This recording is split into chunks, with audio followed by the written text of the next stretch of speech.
Presentando a SUSY. La supersimetría, o SUSY para abreviar, es un nuevo tipo de simetría. Su existencia como posibilidad matemática fue una gran sorpresa para los físicos. Fue propuesta en su forma madura en 1974 por Julius Bess y Bruno Zumino. La simetría, en general, es cambio sin cambio, aplicada a sistemas de ecuaciones. Es la idea de que podemos hacer transformaciones entre las cantidades que aparecen en las ecuaciones sin cambiar las consecuencias de las ecuaciones. La supersimetría es un ejemplo concreto de ese concepto, que implica un tipo de transformación especialmente raro. Ya hemos visto muchos ejemplos de la simetría física. La simetría de la traslación temporal implica transformar lo que significa tiempo, mediante la adición o sustracción de una constante. La simetría galileana, el concepto central de la relatividad especial, implica transformar el mundo, es decir, el espacio-tiempo, mediante la adición o sustracción de una velocidad constante, dándole así un empujón. La supersimetría extiende la relatividad especial para tener en cuenta un nuevo tipo de transformación. Es una versión cuántica de la transformación galileana del empujón que da velocidad. Las transformaciones galileanas cuánticas, como las transformaciones galileanas ordinarias, implican movimiento, pero es un movimiento hacia o desde extrañas dimensiones nuevas. Las nuevas dimensiones de la supersimetría son muy distintas de las dimensiones de la geometría ordinaria. Las llamamos dimensiones cuánticas. Como exploramos antes en nuestra reflexión de los espacios de propiedad, ¿qué puede depender de dónde? La misma entidad situada en distintas posiciones del espacio de propiedad. A menudo se manifiesta como varias partículas diferentes. Nosotros, o yendo más al grano, los gluones, bosones débiles y fotones responden a esa entidad de distintas maneras, según donde estén en el espacio de propiedad. Si te imaginas una partícula moviéndose por un espacio de propiedad, esa partícula se transforma durante el viaje de una clase de partícula en otra clase de partícula. Las dimensiones cuánticas de la supersimetría son también como eso. Lo que es nuevo es la naturaleza radical de la transformación que ocurre cuando una partícula se mueve dentro de ellas.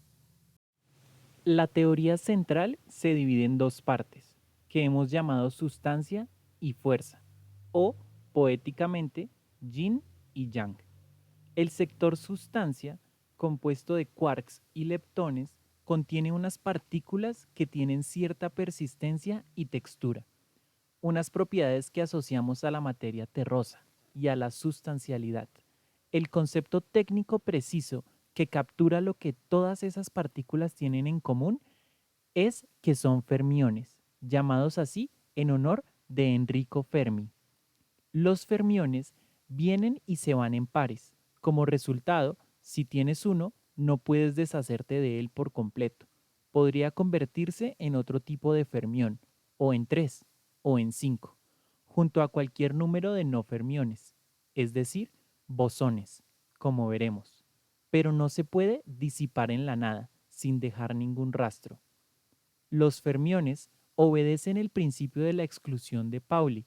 Dicho toscamente, esto significa que a dos fermiones del mismo tipo no les gusta hacer la misma cosa. Los electrones son fermiones y el principio de la exclusión para los electrones tiene un papel crucial en la estructura de la materia. Vimos esto cuando exploramos el mundo exuberante del carbono. El sector fuerza, compuesto de gluones de color, el fotón, los bosones débiles y también la partícula de Higgs y el gravitón, contiene partículas que tienden a ir y venir con facilidad, o, en la jerga, a ser emitidas y absorbidas. Y eso ocurre a menudo en haces. El concepto técnico preciso que captura lo que todas esas partículas tienen en común es que son bosones, llamados así en honor de Satyendra Bose. Los bosones se pueden crear o destruir de forma individual. Los bosones obedecen al principio de inclusión de Bose. Hablando toscamente, Esto significa que dos bosones del mismo tipo están muy contentos de hacer la misma cosa.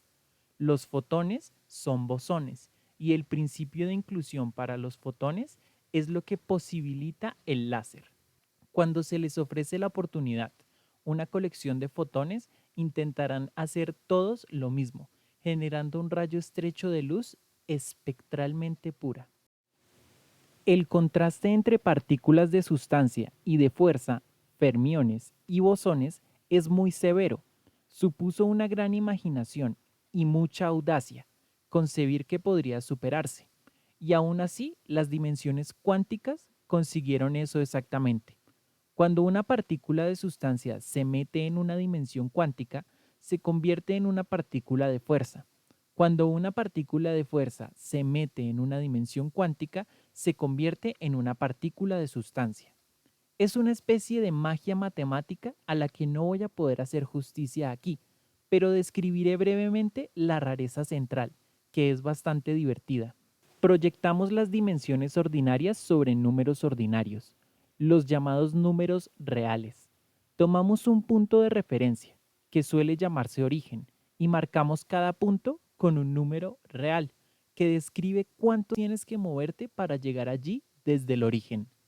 Los números reales, en una palabra, son adecuados para medir distancias y para marcar magnitudes continuas. ¿Satisfacen la regla de multiplicación? XY igual YX.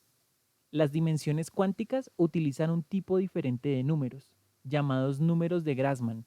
Estos satisfacen una ley de multiplicación distinta. XY igual menos YX. Este pequeño signo menos supone una enorme diferencia. En particular, si hacemos x igual a y, obtenemos x cuadrado igual menos x cuadrado. Y por tanto, concluimos que x cuadrado igual a 0. Esta extraña regla codifica en la interpretación física de las dimensiones cuánticas el principio de exclusión de Pauli. No puedes poner dos cosas en el mismo lugar, cuántico. Tras esta preparación, estamos listos para conocer a Susi. La supersimetría es la propuesta de que nuestro mundo tiene dimensiones cuánticas y de que existen transformaciones que intercambian las dimensiones ordinarias con las cuánticas. Cambio. Sin cambiar las leyes de la física. Sin cambio. De ser correcta, la supersimetría será una nueva encarnación profunda de la belleza en el mundo, puesto que las transformaciones de la supersimetría convierten las partículas de sustancia en partículas de fuerza, y viceversa. La supersimetría puede explicar, basándose en la simetría, que ninguna de esas cosas puede existir sin la otra. Ambas son la misma cosa, vista desde diferentes perspectivas. La supersimetría reconcilia los opuestos aparentes en el espíritu del yin-yang, del no es erróneo al tal vez correcto. Savas Dimopoulos siempre está entusiasmado por algo. En la primavera de 1981, ese algo fue la supersimetría. Savas estaba visitando el nuevo Instituto Kavli de Física Teórica en Santa Bárbara, al que yo me había unido hacía poco. Hicimos buenas migas de inmediato. Sabas entraba en ebullición con nuevas ideas y a mí me gustaba partirme la cabeza intentando tomarle en serio. La supersimetría era y es una hermosa teoría matemática. El problema para aplicar la supersimetría es que es demasiado buena para este mundo. Predice nuevas partículas, montones de ellas. No hemos visto hasta ahora las partículas que predice. No vemos, por ejemplo, partículas con la misma carga y masa que los electrones, pero que sean bosones en vez de fermiones. Pero la supersimetría demanda que esas partículas existan. Cuando un electrón se mete en una dimensión cuántica, se convierte justo en esa partícula. Basándonos en la experiencia con otras formas de simetría, tenemos una posición de último recurso llamada ruptura espontánea de la simetría. El último recurso es suponer que las ecuaciones para el objeto de nuestro interés, que, en la física fundamental, es el mundo en su conjunto, tienen la simetría, pero que sus soluciones estables no la tienen. Un imán ordinario es el ejemplo clásico de este fenómeno. En las ecuaciones básicas que describen un trozo de calamita, piedra magnética, cualquier dirección es equivalente a cualquier otra, pero la piedra forma un imán y en un imán ya no es cierto que todas las direcciones sean equivalentes. Cada imán tiene una polaridad y se puede usar para hacer la aguja de una brújula. ¿Cómo puede ser esa direccionalidad coherente con las ecuaciones no direccionales? El punto es que hay fuerzas que tienden a alinear entre sí los espines de los electrones del imán. En respuesta a esas fuerzas, todos los electrones tienen que elegir una dirección común en la que apuntar. Las fuerzas y las ecuaciones que las describen quedarán igual de satisfechas con cualquier dirección elegida, pero hay que hacer una elección. Así que las soluciones estables de las ecuaciones tienen menos simetría que las ecuaciones mismas.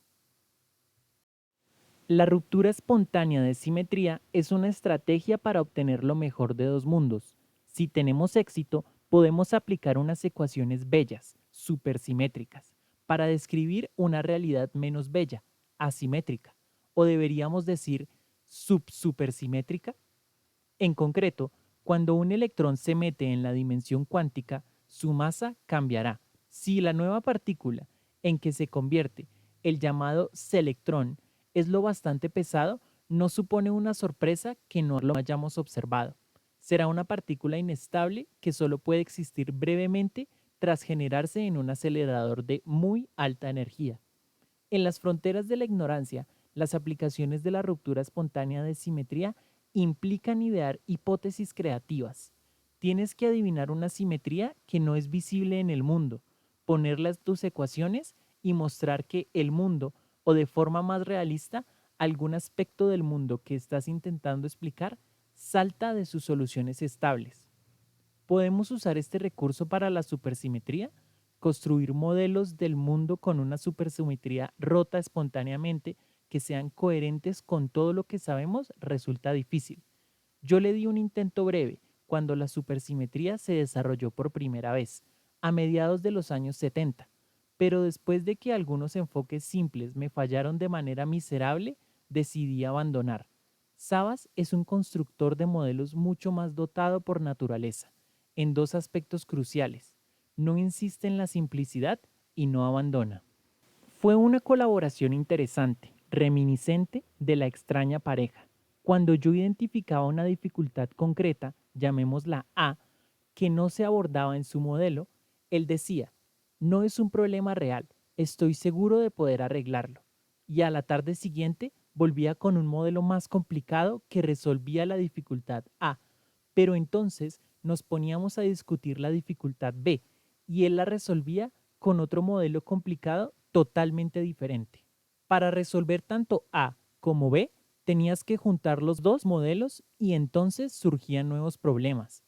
Enjabonar, aclarar, repetir. A no mucho tardar, las cosas se volvieron increíblemente complicadas. Al final, conseguimos parchearlo todo, utilizando el método del agotamiento. Cualquiera, incluidos nosotros dos, que revisara el modelo en busca de errores, se quedaba agotado tratando de seguir las complicaciones antes de ser capaz de señalar una dificultad. Cuando intenté escribir ese trabajo para publicarlo, me hallé inhibido por cierto sentimiento de bochorno sobre la complejidad y arbitrariedad de lo que se nos había ocurrido. Sabas, como he dicho, disfruta con la complejidad. Para entonces ya estaba hablando con otro colega, Stuart Rabi, acerca de la posibilidad de añadir la supersimetría a los modelos de unificación de fuerzas, que ya eran complicados de entrada, por otras razones. Yo no estaba muy entusiasmado con ese apilamiento de conjeturas. Para ser sincero, lo que yo quería mostrar era que eso no funcionaría, de modo que pudiera lavarme las manos de ese follón con la conciencia limpia. Mi plan era encontrar alguna consecuencia general definida que no dependiera de los detalles del parcheado. Se mostraría erróneo y por tanto se acabó. Buena eliminación de la mala basura. Para orientarme y hacer un cálculo definido, propuse que empezáramos por hacer la cosa más tosca, que era ignorar el tema entero de la ruptura espontánea de simetría, que era la fuente de casi todas las complicaciones, y de toda la incertidumbre. Eso nos permitió centrarnos en modelos bonitos, simples y simétricos, al precio de abandonar el realismo. Podíamos calcular si las fuerzas se juntaban en esos modelos. Estábamos siguiendo, sin haberlo pensado, los pasos de Pitágoras y Platón, y por supuesto, haciendo caso del consejo del padre Maley. El resultado fue una gran sorpresa, al menos para mí. En esos primeros tiempos, las mediciones relevantes eran todavía muy groseras y por tanto las líneas de la figura 40 eran más gruesas, lo que indicaba una mayor incertidumbre. Figura 40. Una vez corregidos los efectos de los fluidos cuánticos conocidos, encontramos que la unificación es un fallo por poco.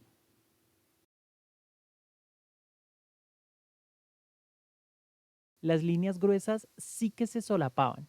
En otras palabras, parecía posible, dadas las incertidumbres, que las magnitudes de las distintas fuerzas se unificaran a distancias cortas. Eso era una pista tentadora, famosa entre los teóricos del sector. Lo que salió de nuestros cálculos y me pareció asombroso era que los modelos supersimétricos, aunque contenían muchos más fluidos fluctuantes, también funcionaban. Las respuestas diferían según tuvieras o no en cuenta la supersimetría, pero ambas eran coherentes con la información experimental existente. Eso marcó un punto de inflexión. Dejamos a un lado los modelos complicados del tipo no es erróneo que intentaban encajar la realidad en detalle.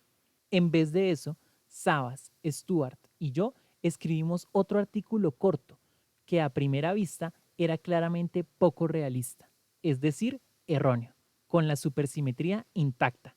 Lo que estábamos proponiendo era demasiado bueno para este mundo. Con todo, ofrecía un resultado tan directo y eficaz que hacía que la idea de unificar las unificaciones, reuniendo la unificación de fuerzas, fuerte más débil más electromagnética, con la unificación supersimétrica, sustancia más fuerza, pareciera, tal vez, correcta. Así que dejamos el problema de cómo se rompe la supersimetría para otro día. A veces el paso más importante para comprender algo es darte cuenta de que no deberías preocuparte de todo. Suele ser mejor estar, tal vez, en lo cierto acerca de algo que no ser erróneo acerca de todo. La joya de la corona. La figura 41 representa en un gráfico lo que reveló nuestro cálculo.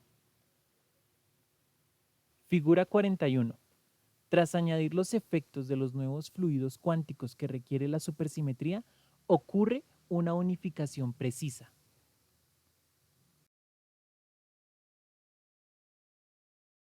La supersimetría introduce nuevas fuentes de actividad en el espacio, nuevos tipos de fluctuaciones cuánticas o partículas virtuales. Tenemos que revisar la figura 40 para incluir también correcciones a sus distorsiones. Por supuesto, utilizaremos la mejor información experimental disponible de modo que nuestras líneas sean lo más finas posible. Y cuando hacemos eso, funciona. Las magnitudes de las distintas fuerzas, fuerte, débil y electromagnética, se juntan con una precisión impresionante. Y aún hay más. Hasta ahora hemos dejado la cuarta fuerza, la gravedad, fuera de nuestro tratamiento de la unificación. Ha sido una decisión estratégica. La unificación de las otras tres fuerzas supone un problema mucho más madurado y simple. Las fuerzas fuerte, débil y electromagnética se describen por unas teorías profundamente similares. Cada una es una encarnación de la simetría local de un espacio de propiedad. Y, aunque las magnitudes observadas de estas fuerzas difieren, como se indica por la distribución de los puntos en las figuras 40 y 41, no están fuera de proporción de un modo desaforado. De hecho, difieren por menos de un factor de 10. La gravedad es diferente en ambos aspectos. La teoría que la gobierna, la teoría de la relatividad general de Einstein, también es una encarnación de la simetría local, como hemos visto. Pero la simetría local galileana, es un tipo diferente. Aún más desalentadora es su absurda disparidad de magnitud. La gravedad, cuando actúa entre partículas elementales a energías accesibles, es mucho, mucho más débil que las otras fuerzas. Si cada mucho representara un factor de 10, necesitaríamos 40 muchos.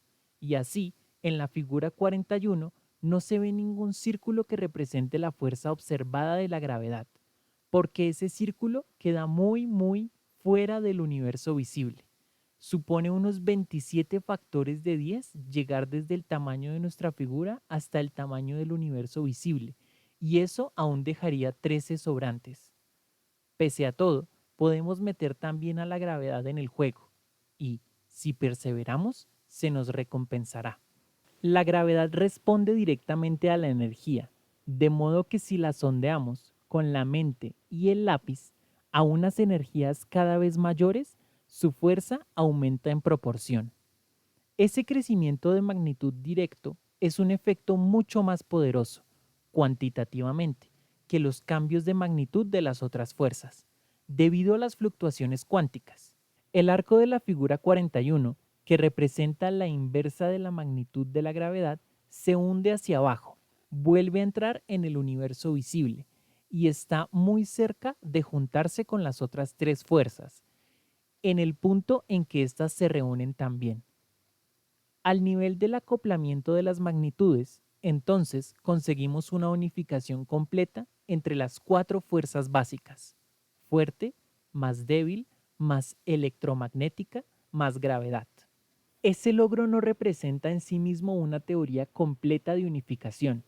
Por ejemplo, tal vez te hayas percatado de que si continuamos extendiendo las líneas de la figura 41 hacia la derecha, las fuerzas se desunificarán de nuevo.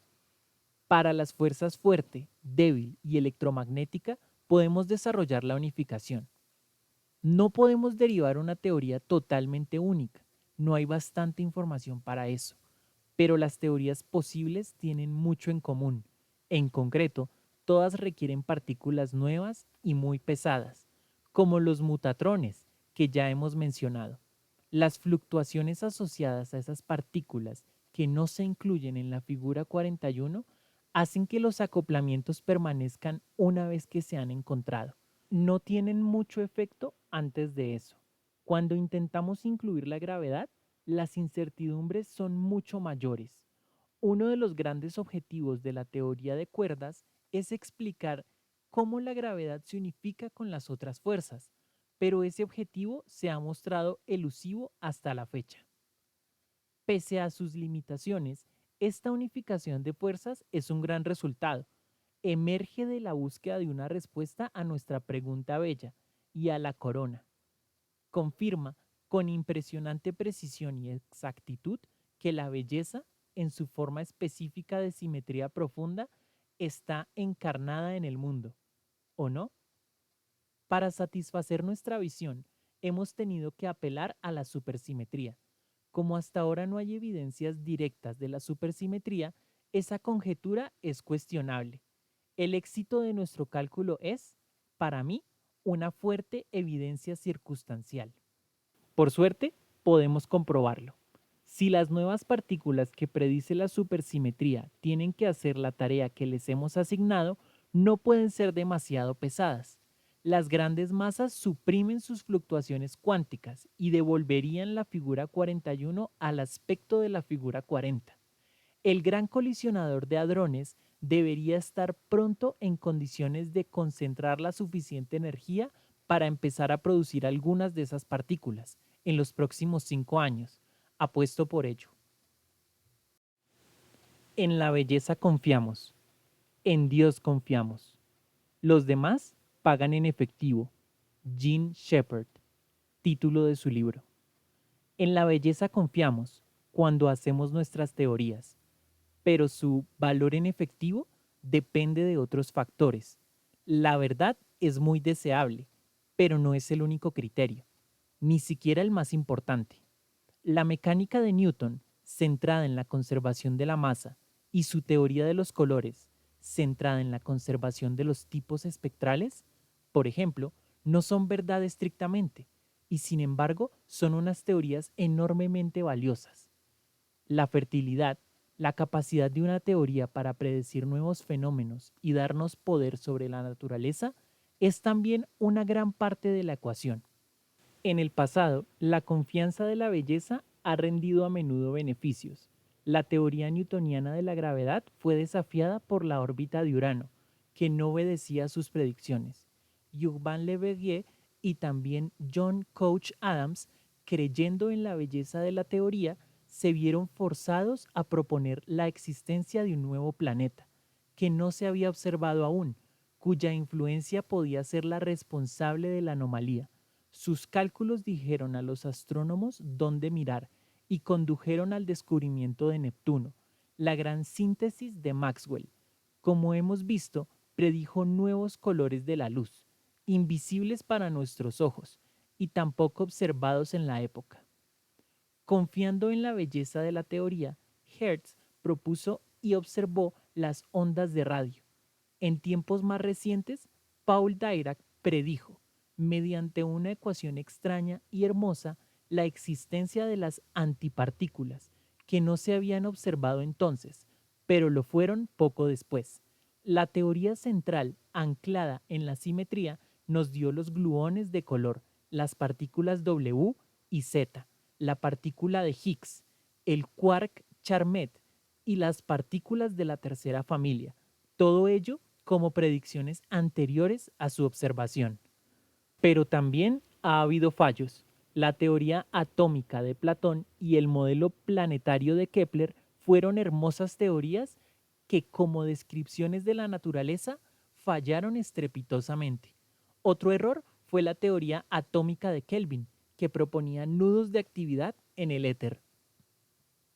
Los nudos vienen en diferentes formas y no se desatan fácilmente, así que podía parecer que tenían las propiedades adecuadas para hacer átomos.